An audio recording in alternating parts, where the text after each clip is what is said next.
السلام علیکم ورحمۃ اللہ وبرکاتہ، نحمده ونصلی علی رسولہ الکریم، اما بعد فاعوذ باللہ من الشیطان الرجیم، بسم اللہ الرحمن الرحیم، رب اشرح لی صدری ویسر لی امری واحلل عقدۃ من لسانی یفقہوا قولی۔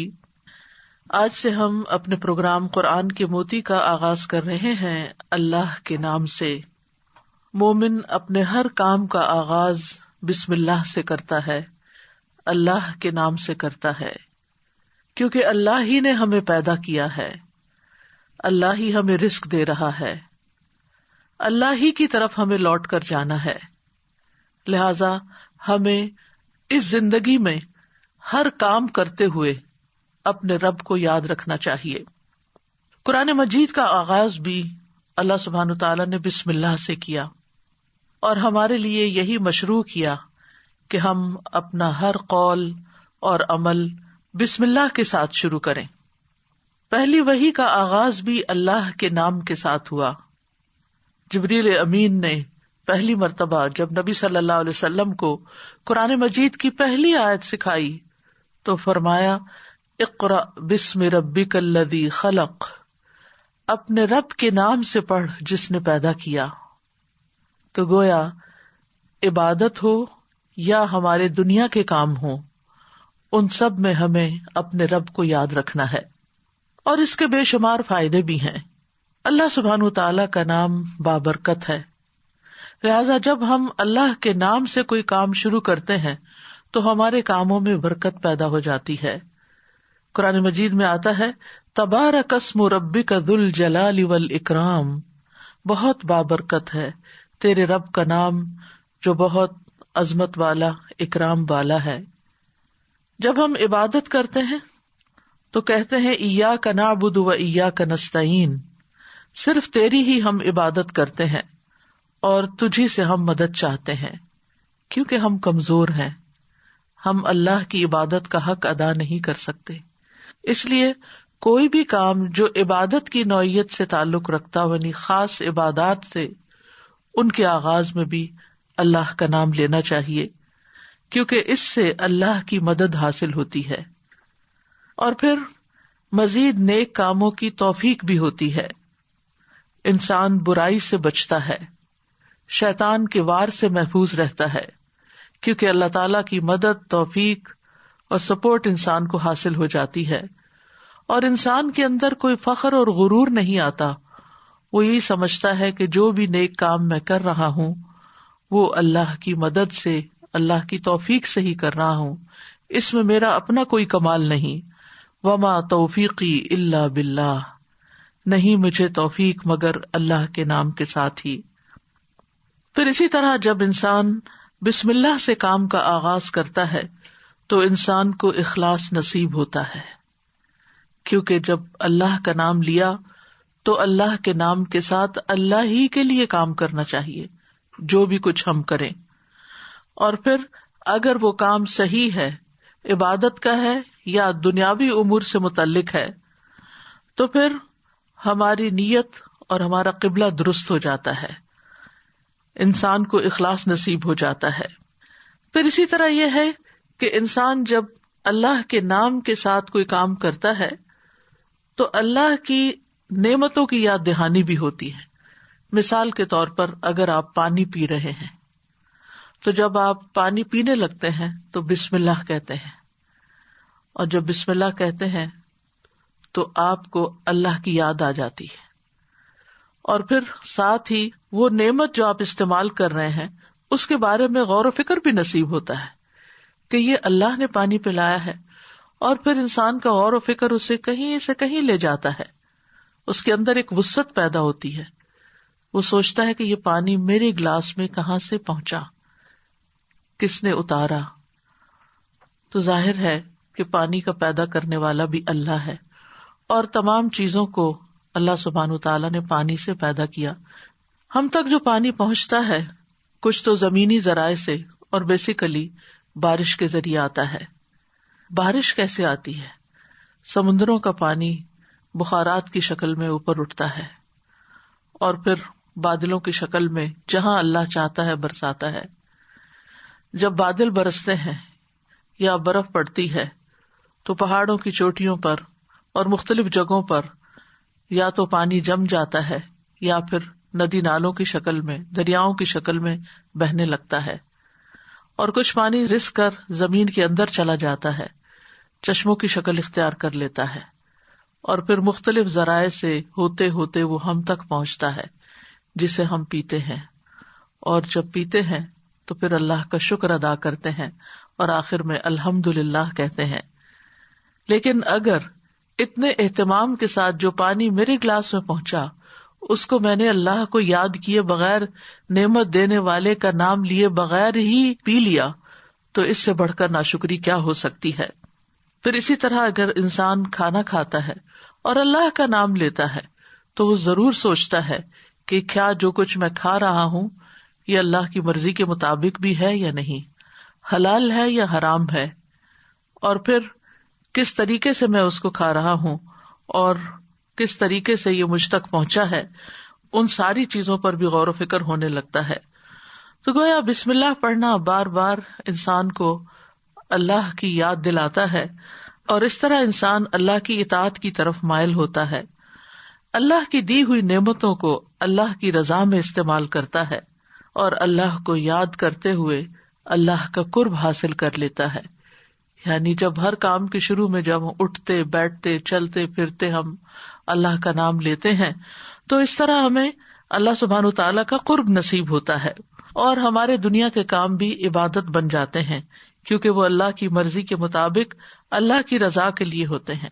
اور اس طرح دنیا میں بھی کاموں کے اندر برکت پیدا ہوتی ہے، سہولت پیدا ہوتی ہے، اللہ کی مدد شامل حال ہوتی ہے، اور آخرت میں بھی یہ عمل فائدہ دیتا ہے، اور انسان کے اندر کوئی تکبر و غرور پیدا نہیں ہوتا. وہ سوچتا ہے کہ جو کچھ مجھے ملا ہے یہ اللہ کا فضل ہے. پھر ہم دیکھتے ہیں کہ انبیاء کا طریقہ بھی یہی رہا ہے. نوح علیہ السلام کے بارے میں آتا ہے کہ جب وہ کشتی پر سوار ہوئے تو انہوں نے دعا پڑھی، اس کا آغاز بھی بسم اللہ سے کیا، بسم اللہ مجریہا و مرساہا. اسی طرح سلیمان علیہ السلام نے ملکہ سبا کو جو خط لکھا اس کے آغاز میں بھی بسم اللہ لکھا. پھر اسی طرح ہم دیکھتے ہیں کہ نبی صلی اللہ علیہ وسلم متعدد مقامات پر بسم اللہ کی تعلیم دیتے ہیں، جس کے بارے میں آگے ہم متعدد احادیث میں دیکھیں گے کہ کس طرح آپ صلی اللہ علیہ وسلم کی زندگی کا ایک اہم حصہ تھا بسم اللہ پڑھنا، اور جس کام کا آغاز اچھا ہو جائے اس کا انجام بھی اچھا ہوتا ہے. قرآن مجید کا آغاز بھی بسم اللہ کے ساتھ ہو رہا ہے، اور بسم اللہ قرآن مجید کی ایک مستقل آیت ہے. یعنی یہ کہ سورۃ الفاتحہ یہ کسی اور سورت میں داخل نہیں ہے، ہر سورت کے شروع میں اسے الگ آیت کے طور پر لکھا گیا ہے.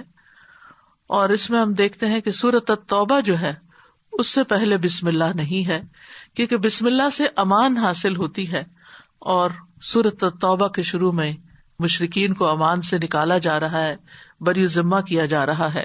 تو بہرحال آغاز ہوتا ہے قرآن مجید کا بسم اللہ الرحمن الرحیم کے ساتھ، یعنی میں اللہ کی مدد طلب کرتے ہوئے اپنی قرات کو اللہ کے نام سے شروع کرتا ہوں. اور پھر اس میں اللہ سبحانہ تعالیٰ کے نام اللہ کے علاوہ دو صفات کا ذکر ہے. الرحمن، ایسی ذات جس کی رحمت تمام مخلوق پر چھائی ہوئی ہے، اور الرحیم، ایسی ذات جو مومنوں پر آخرت میں بھی رحم فرمائے گی.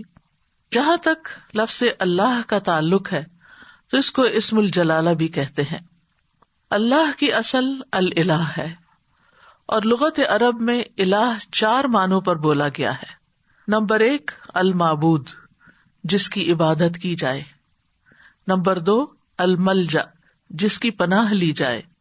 نمبر 3 المفزوع الیہ، گھبراہٹ میں جس سے مدد حاصل کی جائے. نمبر 4 المحبوب، وہ محبوب جس کے ساتھ عظیم محبت ہو اور اس کے بارے میں عقلیں حیران ہو جائیں. تو اللہ کا لفظ اللہ سبحانہ تعالیٰ کا اسم ذات ہے، یعنی ذاتی نام ہے، سب ناموں سے عظیم اور اعلیٰ ہے. اور یہ جلیل القدر نام اللہ سبحانہ تعالیٰ کے جتنے بھی باقی نام ہیں وہ سب اسی نام کی طرف لوٹتے ہیں، یعنی وہ اللہ ہی کے نام اور اللہ ہی کی صفات ہیں. اور اس کو امام غزالی کہتے ہیں کہ یہ اللہ تعالیٰ کے ناموں میں سے سب سے زیادہ عظیم نام ہے، کیونکہ یہ اس ذات الہی پر دلالت کرتا ہے جو تمام صفات الہیہ کو جمع کرنے والی ہے، یہاں تک کہ کوئی بھی صفت اس سے جدا اور علیحدہ نہیں ہو سکتی. یعنی اللہ تعالیٰ کے جتنے بھی باقی اچھے اچھے نام ہیں وہ سب اللہ ہی کے نام ہیں. وَلِلَّهِ الْأَسْمَاءُ الْحُسْنَى، کہ اللہ ہی کے لیے ہیں اچھے اچھے نام. سورۃ الاسراء میں آتا ہے قُلِ ادْعُوا اللَّهَ أَوِ ادْعُوا الرَّحْمَٰنَ أَيَّمَّا تَدْعُوا فَلَهُ الْأَسْمَاءُ الْحُسْنَى، کہہ دیجئے کہ اللہ کو پکارو یا رحمان کو پکارو، تم جس کو بھی پکارو گے سو بہترین نام اسی کے ہیں. اسی طرح سورۃ الحشر میں آتا ہے هُوَ اللَّهُ الْخَالِقُ الْبَارِئُ الْمُصَوِّرُ لَهُ الْأَسْمَاءُ الْحُسْنَى، وہ اللہ ہی ہے جو خاکہ بنانے والا ہے، گھڑنے ڈھالنے والا ہے، صورت بنا دینے والا ہے. سب اچھے اچھے نام اسی کے ہیں. اسی کی تسبیح کر رہی ہے ہر وہ چیز جو آسمانوں اور زمین میں ہے، وہی سب پر غالب کمال حکمت والا ہے. تو اس لیے بہت ضروری ہے کہ جب ہم بسم اللہ مختلف مقامات پر کہتے ہیں تو ہمیں اللہ کی پہچان بھی ہونی چاہیے. اللہ سبحانہ وتعالیٰ کو پہچاننا بھی ضروری ہے، اور اس کی پہچان اس کی نشانیوں کے ساتھ بھی ہوتی ہے جو کائنات میں پھیلی ہوئی ہیں. اس کی پہچان اس کی کتاب کے ذریعے بھی ہوتی ہے، اور اس کی پہچان نبی صلی اللہ علیہ وسلم نے بھی کروائی ہے. لہذا اگر ہم اللہ تعالیٰ کو پہچانیں گے تو ہم صحیح طور پر پورے شعور کے ساتھ بسم اللہ ادا کریں گے. بلحجیم قبیلے کے ایک آدمی سے روایت ہے، وہ کہتے ہیں کہ میں نے پوچھا اللہ کے رسول آپ کن چیزوں کی دعوت دیتے ہیں؟ نبی صلی اللہ علیہ وسلم نے فرمایا میں اس اللہ کی طرف دعوت دیتا ہوں جو یکتا ہے. قال ادعو الی اللہ وحدہ، کون ہے اللہ؟ وہ اللہ کہ جب تم پر کوئی مصیبت آتی ہے اور تم اسے پکارتے ہو تو وہ تمہاری مصیبت دور کر دیتا ہے، اور جب تم کسی بیابان اور جنگل میں راستہ بھول جاؤ اور اس سے دعا کرو تو وہ تمہیں واپس پہنچا دیتا ہے. جب تم قحط سالی میں مبتلا ہوتے ہو اور اس سے دعا کرتے ہو تو وہ پیداوار ظاہر کر دیتا ہے، یعنی تمہارے سب کام وہی بناتا ہے. لیکن یہاں خاص طور پر اس آیت کے اندر یعنی بسم اللہ الرحمن الرحیم کے اندر اللہ سبحانہ تعالیٰ نے اپنا جو تعارف کرایا ہے، اپنی جو پہچان کرائی ہے، وہ اپنی صفت رحمت کے ساتھ کروائی ہے کہ کون ہے اللہ؟ وہ جو بے حد مہربان، بہت ہی زیادہ مہربان. الرحمن فعلان کے وزن پر مبالغے کا صیغہ ہے کہ جو بہت ہی زیادہ، یعنی انسان کی عقل اس کو کمپریہینڈ کر ہی نہیں سکتی کہ وہ کتنا مہربان ہے. اور پھر مزید اسی صفت سے، صفت رحمت ہی سے الرحیم کا لفظ آیا کہ جو بار بار رحم کرنے والا ہے. لہذا اللہ سبحانہ تعالی وہی ہے جو اپنی رحمتیں نچھاور کرتا ہے، اور رحمت کا مطلب ہے نرمی اور شفقت کرنے والا. گویا اللہ سبحانہ تعالیٰ کی صفات میں اللہ تعالیٰ کے اپنے بندوں کے ساتھ، اپنی مخلوق کے ساتھ معاملہ کرنے میں نرمی اور شفقت ہے. اور رحمان اور رحیم دونوں صفات اللہ ہی کی ہیں، دونوں نام اللہ ہی کے ہیں، لیکن دونوں میں تھوڑا فرق ہے. رحمان ایسی رحمت والا جس کی رحمت دنیا کی تمام مخلوقات کو اور آخرت میں مومنوں کو بھی شامل ہے، یعنی یہ رحمت عام ہے. اور اسی نام سے اللہ سبحانہ تعالیٰ نے اپنے آپ کی پہچان کروائی کہ الرحمن علی العرش استویٰ، وہ بے حد رحم فرمانے والا عرش پر بلند ہوا. اور رحیم سے مراد ایسی رحمت والا کہ جو قیامت کے دن صرف مومنوں کے لیے ہوگی. اور ہم جانتے ہیں کہ اللہ سبحانہ تعالیٰ کی رحمت کے 100 حصے ہیں، جس میں سے صرف ایک حصہ دنیا میں اتارا ہے، باقی اللہ سبحانہ تعالیٰ نے آخرت کے لیے، یعنی اس کی باقی رحمتیں 99 جو ہیں وہ آخرت کے لیے ہیں، جس کی بنا پر وہ بندوں کی بخشش فرمائے گا. یہاں دونوں ناموں کو اکٹھا کیوں کیا گیا ہے؟ اللہ سبحانہ تعالیٰ کے دونوں نام الرحمن اور رحیم کا مل کر آنا اللہ سبحانہ تعالیٰ کی رحمت کے مزید کمال کو بیان کرتا ہے.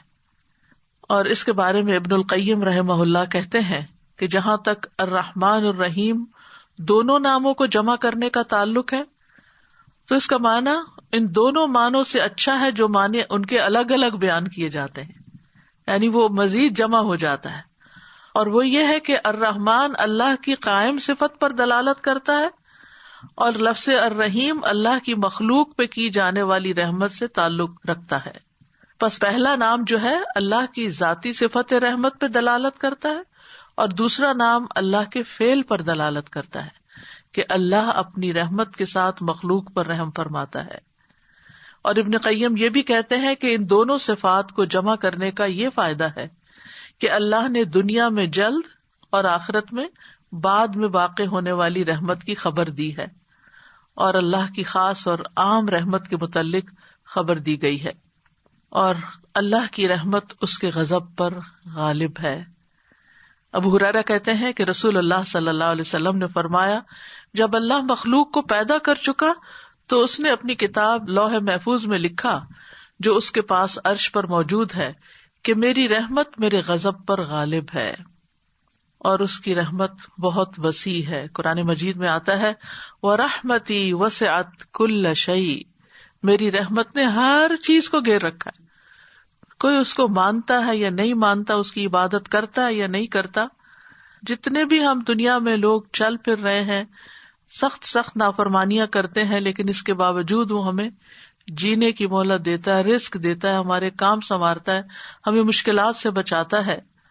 تو اللہ کے یہ دونوں نام جو ہیں، انسان کو اگر ان کی پہچان ہو جائے تو ہر غم اور پریشانی اس کی دور ہو جائے، کیونکہ ہر تکلیف میں، ہر مشکل میں اگر انسان یہ یاد کر لے کہ میرا رب بڑا ہی مہربان ہے، بڑی ہی رحمت فرمانے والا ہے، تو انسان کی پریشانی دور ہو جائے کہ وہ ہے کوئی جو میری مشکل آسان کر سکتا ہے، اور وہ اپنی رحمت فرمائے گا اور ضرور کر دے گا.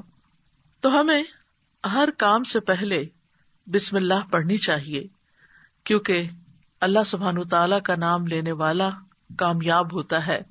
جیسے کہ قرآن مجید میں آتا ہے قد افلح من تزکا وذکر اسم ربہ فصلی، بے شک کامیاب ہو گیا جو پاک ہوا اور اس نے اپنے رب کا نام یاد کیا.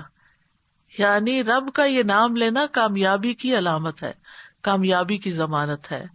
اور پھر نماز پڑھی، اور صبح و شام خاص طور پر اللہ کا نام لینا چاہیے. سورۃ الانسان میں آتا ہے وَاذْكُرِ اسْمَ رَبِّكَ بُكْرَةً وَأَصِيلًا، اور اپنے رب کا نام صبح اور پچھلے پہر یاد کیا کرو. تو بہرحال اللہ کا نام لینا برکت کا سبب ہے.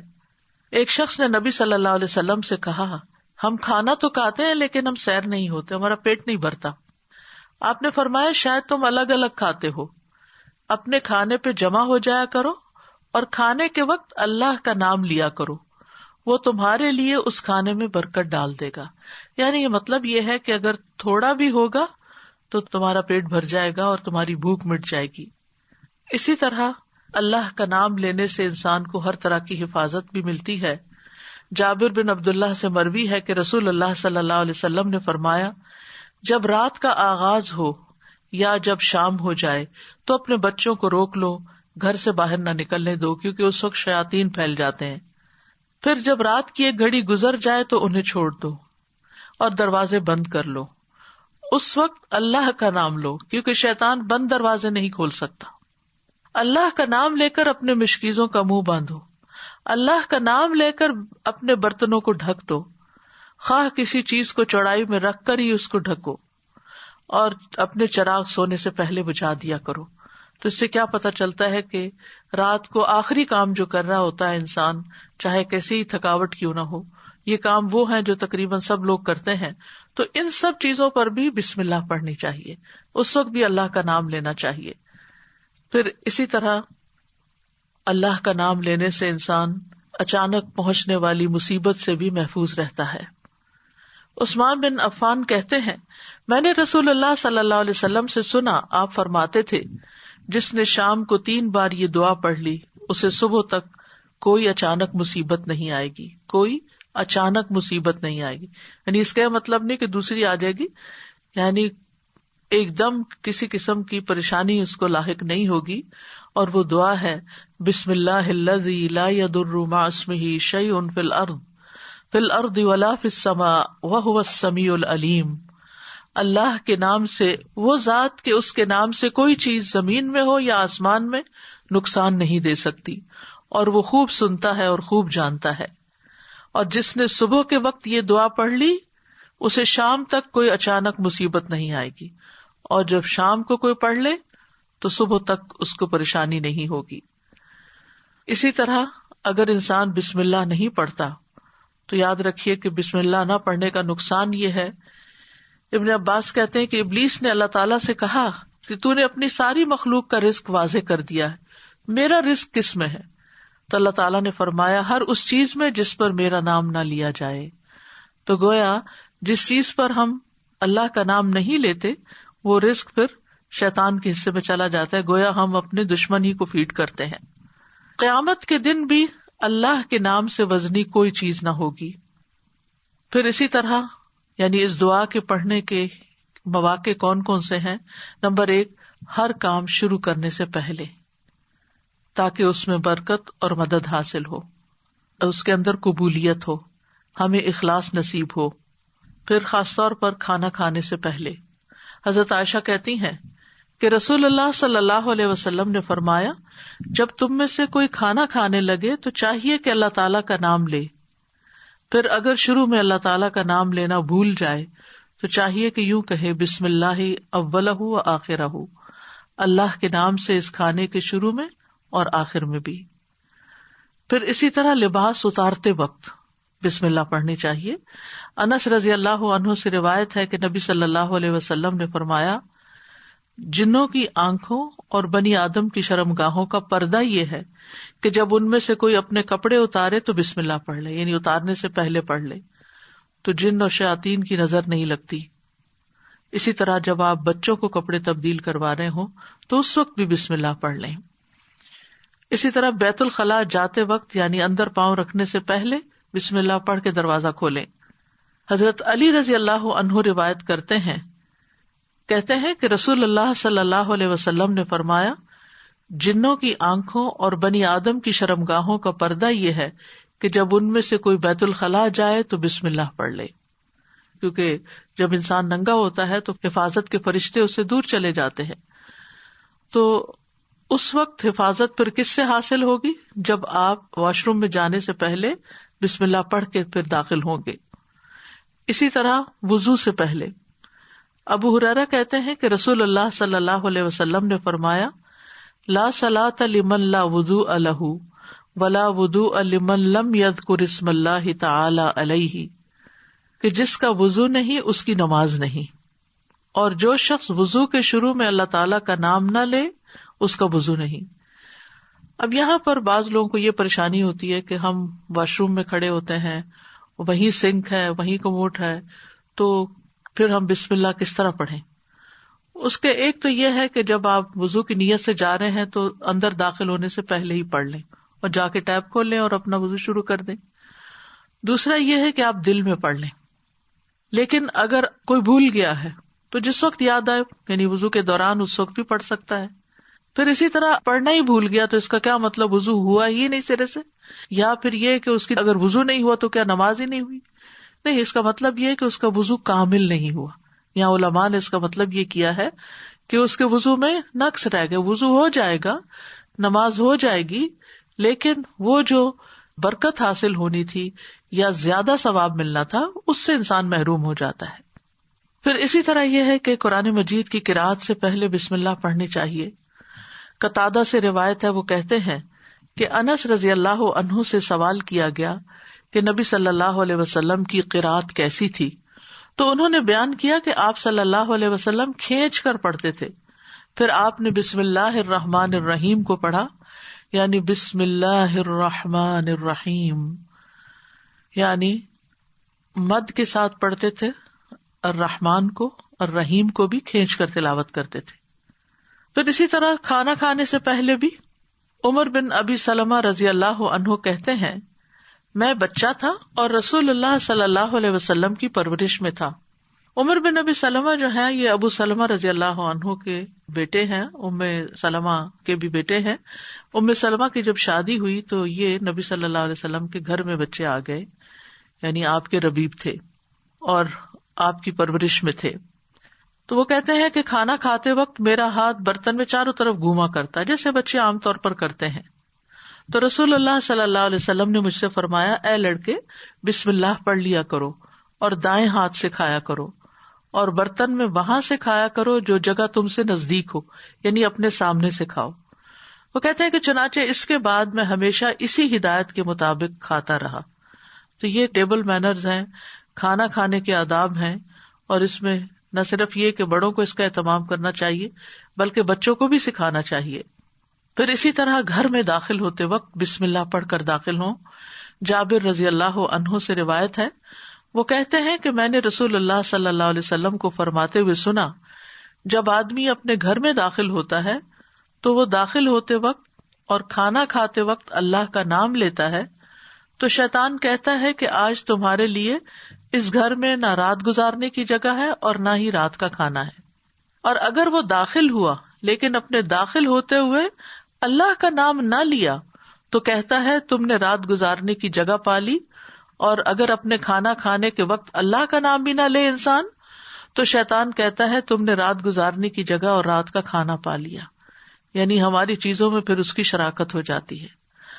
آپ دیکھیں کہ بہت سارے مسائل اور بہت ساری بیماریاں عام ہو چکی ہیں جن کی بعض اوقات تشخیص بھی نہیں ہو پاتی، اور پھر ہم بعض اوقات یہ سمجھتے ہیں کہ شاید جادو ہو گیا ہے یا پھر یہ کوئی نظر لگ گئی ہے.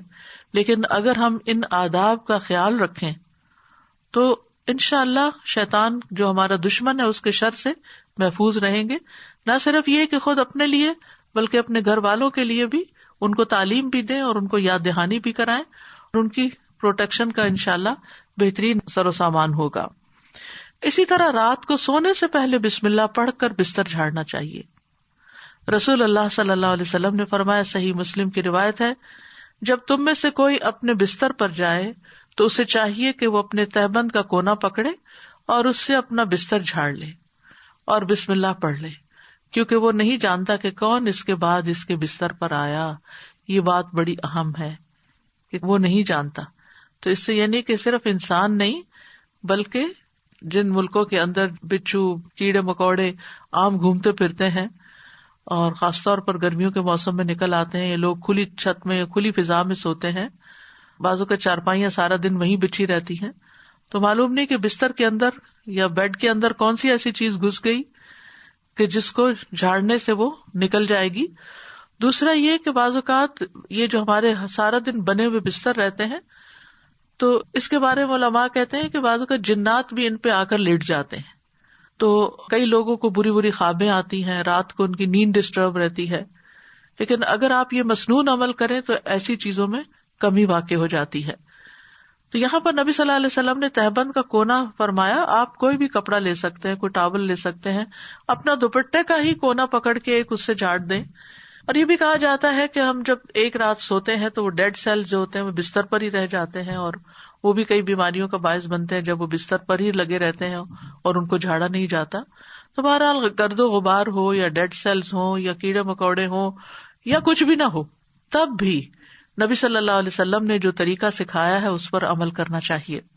اسی طرح جب آپ صلی اللہ علیہ وسلم اپنے بستر پر تشریف لے جاتے تو فرماتے اللہم بسمک احیا و اموت، یعنی اس وقت بھی بسم اللہ پڑھتے، اے اللہ تیرے نام کے ساتھ میں زندہ ہوتا ہوں اور تیرے نام کے ساتھ میں مرتا ہوں. اسی طرح سوار ہوتے وقت بھی بسم اللہ پڑھنا چاہیے. ابو لاس الخزائی رضی اللہ عنہ سے مروی ہے، کہتے ہیں کہ رسول اللہ صلی اللہ علیہ وسلم نے ہمیں حج کے لیے صدقہ کے اونٹوں میں سے ایک کمزور اونٹ پہ سوار کیا. تو ہم نے عرض کیا یا رسول اللہ، ہمیں لگتا ہے یہ اپنی کمزوری کے سبب ہمارا بوجھ نہیں اٹھا سکے گا. تو آپ صلی اللہ علیہ وسلم نے فرمایا ہر اونٹ کی کوہان پر ایک شیطان ہوتا ہے، جب تم اس پر سوار ہونے لگو تو اللہ کا نام لے کر سوار ہو جیسا کہ تمہیں حکم دیا گیا، پھر اسے اپنے قابو میں کر لو، اللہ اسے سواری کے قابل کر دے گا. اور آج کے دور میں بہت سے لوگ اونٹوں پہ سوار ہوتے ہیں، گھوڑوں پہ سوار ہوتے ہیں، اور گاڑیاں تو خیر عام ہیں. تو اس کا یہ مطلب نہیں کہ صرف جب اونٹ پر ہی سوار ہوں تو بسم اللہ پڑھیں. گاڑی پر سوار ہوتے ہوئے، دروازہ کھولتے ہوئے، سیٹ پہ بیٹھتے ہوئے، گاڑی سٹارٹ کرتے ہوئے اگر سوچے کہ بسم اللہ کہنے میں وقت کتنا لگتا ہے، 2 لفظ ہی تو کہنے ہوتے ہیں، لیکن اللہ کی مدد شامل حال ہو جاتی، انسان نقصان سے بچ جاتا ہے، وہ سفر محفوظ ہو جاتا ہے. اسی طرح تکلیف کے وقت بھی بسم اللہ کہنا چاہیے. جابر رضی اللہ عنہ کہتے ہیں جب غزوہ احد میں طلحہ رضی اللہ عنہ کی انگلی کٹ گئی تو انہوں نے کہا، یعنی سی جیسے ہم تکلیف یا درد کے وقت کرتے ہیں، تو رسول اللہ صلی اللہ علیہ وسلم نے فرمایا اگر تم بسم اللہ کہتے تو فرشتے تمہیں اٹھا لیتے، اس حال میں کہ لوگ تمہیں دیکھ رہے ہوتے. اسی طرح اگر کسی جگہ پر درد ہو رہی ہو تو بسم اللہ سے اللہ کا نام لے کر دم کرنا چاہیے.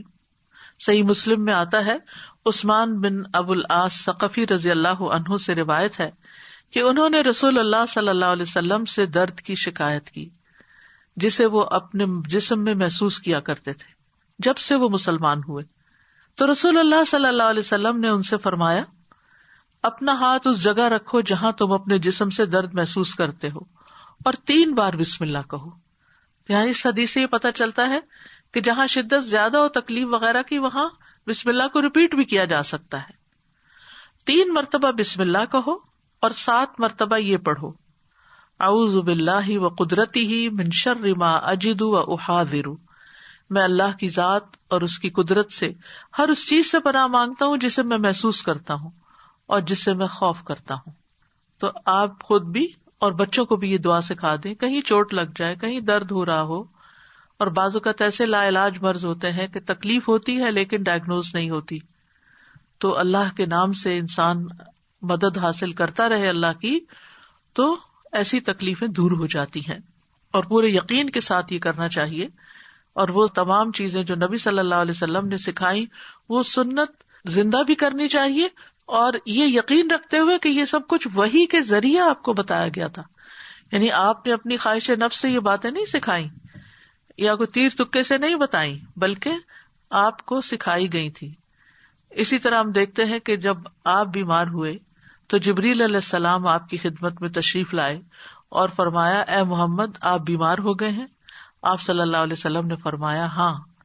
جبریل علیہ السلام نے فرمایا بسم اللہ ارقیک من کل شیء یؤذیک من شر کل نفس او عین او حاسد اللہ یشفیک بسم اللہ ارقیک. اور یوں بھی روایت میں آتا ہے او عین حاسد اللہ یشفیک بسم اللہ ارقیک. میں آپ کو اللہ کے نام سے دم کرتا ہوں، آپ کو تکلیف دینے والی ہر چیز سے، ہر جان یا ہر آنکھ یا حاسد کے شر سے اللہ آپ کو شفا دے. میں آپ کو اللہ کے نام سے دم کرتا ہوں. تو اس میں آپ دیکھیے کہ ہر تکلیف دینے والی چیز سے، بعض اوقات انسان کھانا ہی ایسا کھا لیتا ہے کہ جس سے بیمار پڑ جاتا ہے، یا کوئی ایسا خواب دیکھ لیتا ہے کہ جس کو پریشان کرتا ہے، اسٹریس میں ڈال دیتا ہے اور اس سے انسان بیمار ہو جاتا ہے. یا اسی طرح بعض لوگوں کی نظر لگ جاتی ہے، بعض لوگوں کا حسد ہوتا ہے. تو ان سب بیماریوں کو جو ہم جانتے ہیں اور جن کی روٹ کاز ہمیں معلوم ہی نہیں، ان سب کے لیے بھی بہترین دم ہے جو جبریل علیہ السلام نے خود نبی صلی اللہ علیہ وسلم پر کیا. تو اس لیے ان چھوٹی چھوٹی دعاؤں کو ہمیں یاد کر لینا چاہیے. اگر یاد کرنے میں مشکل ہوتی ہے، بعض لوگوں کا حافظہ کمزور ہوتا ہے، تو پھر یہ رقیہ آپ لکھ کے بھی اپنے پاس رکھ سکتے ہیں اور اپنے گھر والوں کو، اپنے پیاروں کو خود دم کر سکتے ہیں. اسی طرح آپ دیکھیے کہ ہم بستری کے وقت بھی بسم اللہ کا حکم ہے. یعنی اس سے یہ پتہ چلتا ہے کہ چاہے آپ نماز پڑھ رہے ہیں یا قرآن پڑھ رہے ہیں یا پھر عین دنیا کے کوئی کام کر رہے ہیں، تو آپ بسم اللہ سے ان کا آغاز کریں. ابن عباس کہتے ہیں، اور وہ اس حدیث کو نبی صلی اللہ علیہ وسلم تک پہنچاتے ہیں کہ آپ نے فرمایا جب تم میں سے کوئی اپنی بیوی کے پاس آئے تو کہے بسم اللہ اللہم جنبنا الشیطان وجنب الشیطان ما رزقتنا. اللہ کے نام کے ساتھ اے اللہ ہمیں شیطان سے بچا اور شیطان کو اس چیز سے دور رکھ جو اس کے نتیجے میں تو ہمیں عطا فرمائے. یہ دعا پڑھنے کے بعد میاں بیوی کو جو اولاد ملے گی اسے شیطان نقصان نہیں پہنچا سکتا. یعنی اتنا فائدہ ہے اس دعا کا. یعنی عین اس وقت بھی اللہ کے نام کو، اللہ کی یاد کو نہیں بھولنا چاہیے. پھر اسی طرح جانور ذبح کرتے وقت قرآن مجید میں آتا ہے وَالْبُدْنَ جَعَلْنَاهَا لَكُم مِّن شَعَائِرِ اللَّهِ لَكُم فِيهَا خَيْرٌ فَاذْكُرُوا اسْمَ اللَّهِ عَلَيْهَا صَوَافَّ، اور قربانی کے بڑے جانور ہم نے انہیں تمہارے لیے اللہ کی نشانیوں سے بنایا، یعنی اللہ کی نشانیاں ہیں، تمہارے لیے ان میں بڑی خیر ہے، سو ان پر اللہ کا نام لو، اس حال میں کہ گھٹنا بندھے کھڑے ہوں، یعنی اونٹوں پر۔ اس کا مطلب نہیں کہ صرف اونٹوں پر، بلکہ آپ صلی اللہ علیہ وسلم نے ایک مرتبہ سینگوں والے مینڈھوں کی قربانی دی تو آپ اپنے ہاتھ سے انہیں ذبح کر رہے تھے، اور حضرت انس کہتے ہیں کہ میں نے دیکھا آپ نے ان کے رخسار پر قدم رکھا ہوا تھا، آپ نے بسم اللہ پڑھی اور تکبیر کہی، بسم اللہ اللہ اکبر۔ اسی طرح خط کے آغاز میں میت کو دفناتے وقت ابن عمر رضی اللہ عنہ سے مروی ہے کہ نبی صلی اللہ علیہ وسلم جب میت کو قبر میں اتارتے تو فرماتے بسم اللہ و علی سنت رسول اللہ، اللہ کے نام سے اور رسول اللہ صلی اللہ علیہ وسلم کے طریقے پر۔ تو گویا آغاز بھی اللہ کے نام سے اور زندگی کا آخری مرحلہ بھی اللہ کے نام سے۔ تو کرنے کے کام یہ ہیں کہ ہر کام شروع کرنے سے پہلے اللہ کا نام لیں، تاکہ آغاز اچھا ہو تو انجام بھی اچھا ہو۔ شروع میں لینا بھول جائیں تو جب یاد آئے تو بسم اللہ پڑھ لیں۔ مثلاً بعض اوقات ہم بہت مصروف ہوتے ہیں یا بہت شدید بھوک لگی ہوتی ہے تو ایک دم ہم کھانے پہ جیسے ٹوٹ پڑتے ہیں اور بسم اللہ نہیں پڑھتے، حالانکہ جب کھانا لگ جاتا ہے تو گھر کا بڑا جو ہے وہ کہتا ہے بسم اللہ، یعنی شروع کیجیے۔ تو یہ جو لفظ بسم اللہ ہے، بسم اللہ الرحمن الرحیم، اس میں صرف یعنی کہ یہ جار مجرور ہے، اور اس میں یا تو فعل محذوف ہے یا پھر اسم محذوف ہے۔ محذوف کا مطلب ہے کہ وہ حذف کیا گیا ہے، موجود نہیں۔ کیوں؟ اس لیے کہ وہ انڈرسٹوڈ ہے کہ جب ہم کوئی کام کریں گے تو ہماری نیت میں وہ چیز ہوگی کہ اللہ کے نام سے میں پانی پیتا ہوں، اللہ کے نام سے میں کھانا کھاتا ہوں، اللہ کے نام سے میں سونے لگا ہوں، اللہ کے نام سے میں گھر سے نکلنے لگا ہوں۔ تو ہمیں اپنی ساری زندگی کا جائزہ لینا ہے کہ ہم کہاں کہاں بسم اللہ پڑھتے ہیں۔ آپ دیکھیے کہ اسلامک کلچر میں تو ہر موقع پر، یعنی جب کوئی کام نہیں کہا جاتا، آپ کے بھی دل میں ہوتا ہے دوسرے کے بھی، تو آپ صرف بسم اللہ کہہ کے اس کو سمجھا دیتے۔ مثلا آپ کے گھر کی بیل بجتی، آپ دروازہ کھولتے ہیں، آپ کا کوئی دوست کھڑا ہوتا ہے تو آپ کہتے ہیں بسم اللہ۔ آپ یہ نہیں کہتے اندر داخل ہو جاؤ، یہ نہیں بولتے، آپ کہتے بسم اللہ۔ آپ اس کو بٹھاتے ہیں، وہ آپ کے لیے کوئی گفٹ لایا ہوتا ہے تو آپ کو کہتے بسم اللہ، یہ آپ کے لیے ہے، یعنی پورا جملہ بھی نہیں بولتے، صرف بسم اللہ۔ پھر اسے آپ اس کو کھانے پہ بٹھاتے ہیں، کھانا پیش کرتے ہیں تو کہتے ہیں بسم اللہ۔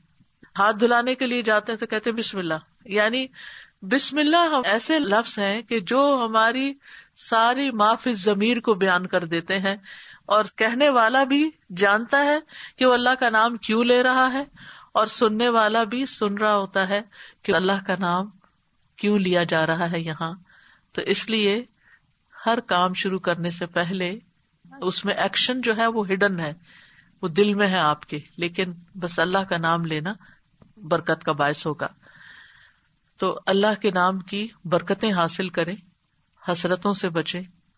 یعنی آپ بیٹھنے لگے ہیں کہیں تو بسم اللہ پڑھ کے بیٹھ جائیں، وہاں سے اٹھنے لگے ہیں تو بسم اللہ پڑھ لیں، اپنی یہ عادت بنا لیں۔ اور بچوں کے سامنے ذرا اونچی آواز سے بسم اللہ کہیں تاکہ وہ سنیں اور بار بار سنتے رہیں۔